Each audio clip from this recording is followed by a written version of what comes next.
अगर आपके आसपास पिछले कुछ दिनों में अचानक कई बच्चों को एक साथ वॉमिटिंग, लूज मोशन और फीवर हो रहा है, तो इसे सिर्फ एक नॉर्मल स्टमक इन्फेक्शन समझकर इग्नोर करना सही नहीं है, क्योंकि कई बार ये रैंडम केसेस नहीं होते, बल्कि एक क्लियर पैटर्न होता है जिसे मेडिकली कहा जाता है वायरल गैस्ट्रोएंटेराइटिस आउटब्रेक। और ये एक ऐसा इन्फेक्शन है जो बहुत आसानी से एक बच्चे से दूसरे बच्चे में फैल सकता है, खासकर स्कूल्स, डे केयर और क्राउडेड एनवायरनमेंट्स में।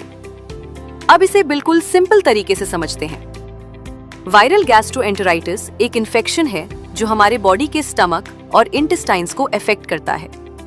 हमारा डाइजेस्टिव सिस्टम नॉर्मली फूड को डाइजेस्ट करता है और वाटर और न्यूट्रिएंट्स एब्जॉर्ब करता है, लेकिन जब वायरस बॉडी में एंटर करता है तो ये इंटेस्टाइन्स की इनर लाइनिंग को इरिटेट और इन्फ्लेम कर देता है। इस इन्फ्लेमेशन की वजह से बॉडी का नॉर्मल एब्जॉर्प्शन प्रोसेस डिस्टर्ब हो जाता है और यही वजह है सिम्टम्स की। इस कंडीशन में बच्चा अचानक बार बार वॉमिटिंग करने लगता है, वाटरी डायरिया होने लगता है, पेट में क्रैम्प्स महसूस होते हैं, फीवर आ सकता है और बॉडी वीक हो जाती है। सबसे कॉमन वायरसेस हैं नोरोवायरस, आउटब्रेक्स में बहुत कॉमन, रोटावायरस, स्पेशली छोटे बच्चों में ज्यादा कॉमन। अब सबसे इंपॉर्टेंट क्वेश्चन, ये अचानक कई बच्चों में एक साथ क्यों होता है? इसका आंसर है इसका highly contagious nature. 1. Very easy transmission. इस वायरस को फैलने के लिए बहुत कम एक्सपोजर काफी होता है। 2. स्कूल और डे केयर एनवायरनमेंट, बच्चे एक साथ खेलते हैं, टॉयज शेयर करते हैं, क्लोज कांटेक्ट में रहते हैं। 3. Surface contamination. वायरस सरफेसेस पर सरवाइव कर सकता है, जैसे toys, tables, bottles, door handles. 4. Food और वाटर कंटामिनेशन। अगर कोई इन्फेक्टेड पर्सन खाना हैंडल करे या वाटर सोर्स कंटामिनेट हो जाए तो मल्टीपल चिल्ड्रन एक साथ सिक हो सकते हैं। 5. Hygiene gap. बच्चे बार बार फेस टच करते हैं और प्रॉपर हैंड वॉश नहीं करते। इसी वजह से ये इन्फेक्शन आइसोलेटेड केसेस नहीं लगता, बल्कि क्लस्टर में दिखाई देता है। सिम्टम्स। पेरेंट्स को कैसे आइडेंटिफाई करना चाहिए? सिम्टम्स यूजुअली अचानक स्टार्ट होते हैं और क्विकली वर्सन हो सकते हैं। पेरेंट्स को ध्यान देना चाहिए अगर बच्चा दिखाए बार बार vomiting, watery diarrhoea multiple times, पेट में पेन या discomfort, fever, food refusal, irritability या अनयूजुअल टायर्डनेस। लेकिन सबसे इंपॉर्टेंट वार्निंग साइन होता है dehydration.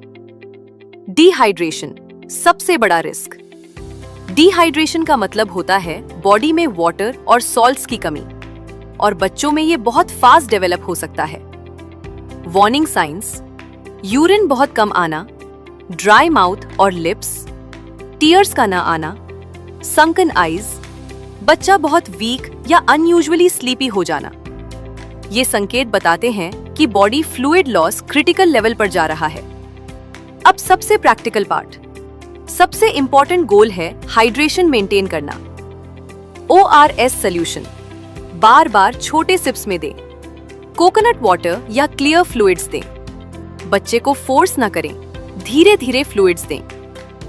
Food: khichdi, banana, rice water, light and easily digestible food. Avoid oily food, spicy food, outside food, sugary drinks. Hygiene: frequent hand wash, infected child को temporarily isolate करना, utensils और towels separate रखना। अब सबसे critical question, कब doctor को दिखाना चाहिए?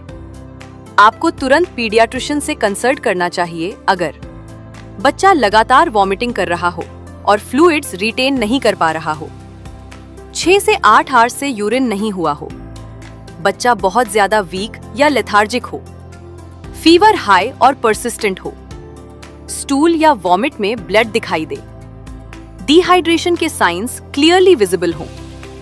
और एक बहुत इंपॉर्टेंट पॉइंट, अगर बच्चा इन्फेंट या टॉडलर है तो वेट करना बिल्कुल सेफ नहीं होता। ऐसे केसेस में अर्ली मेडिकल अटेंशन बहुत जरूरी है। फाइनल मैसेज, वायरल गैस्ट्रोएंटेराइटिस एक कॉमन चाइल्डहुड इन्फेक्शन है, लेकिन इसका रियल कंसर्न डिजीज सिवियरिटी नहीं बल्कि रैपिड स्प्रेड और डिहाइड्रेशन रिस्क होता है। अगर पेरेंट्स अर्ली साइंस पहचान लें और सही समय पर हाइड्रेशन और केयर शुरू कर दें, तो ज्यादातर केसेस 2 से 3 डेज में सेफली रिकवर कर जाते हैं।